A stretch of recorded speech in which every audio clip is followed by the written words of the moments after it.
In big trouble for actor Shiny Ahuja. In the latest that has come in, the DNA report has finally conclusively said that the maid who had alleged that actor Shiny Ahuja had raped her and sexually assaulted her, the DNA report now saying, in fact, confirming that. Deepti Menon, Bureau Chief, joins us on the phone line. Deepti, what details do you have of the DNA report at this point? Well, Mahrukh, the information that we have as of now is that the DNA report has conclusively proved that Shiny Ahuja has raped the maid now.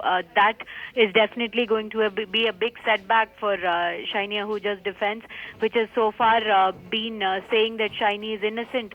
Now, the DNA reports were sought soon after the maid's preliminary examination was over, and although the preliminary examination was said to be inconclusive, quote unquote, it was after that they had ordered for the DNA report, which is said to be a conclusive proof, at least in the court of law. So clearly, with the DNA test confirming that Shiny had indeed sexually assaulted his maid, the case definitely does get tougher for Shiny's defense.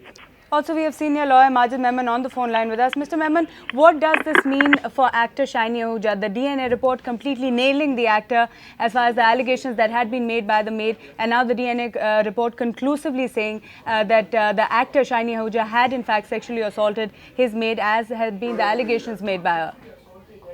Well, this development indeed, fortifies or authenticates the charge against Shiny, because, over and above the version of the victim girl, there was medical examination of the body of the girl, also medical examination of the accused Shiny, and now that DNA report also points at his having committed the crime. This indeed is going to make the journey of Shiny to defend himself a bit difficult. But this is all material that is being collected in the course of investigation according to our procedure, and all this will have to be placed before the court in the method prescribed by law. And it is only in the court when this evidence is presented, either through documentary evidence, oral evidence, or circumstantial evidence, that the offence will be established against him. And if it happens, as the material has been collected, I find that Shiny has a very, very difficult task ahead. Right. Also, Mr. Memon, his judicial custody ends on the 2nd of July. In the legal course as it follows, the prosecution is likely to bring this particular piece of evidence in court on that particular day. What is the legal course that is likely to be followed in this particular case?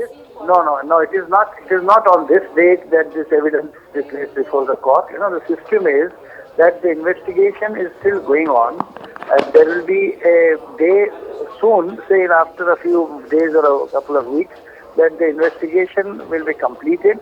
A final report under section 173 of the Code of Criminal Procedure would be placed before the magistrate, who will commit the case to the Court of Sessions for trial. That's the procedure established by law.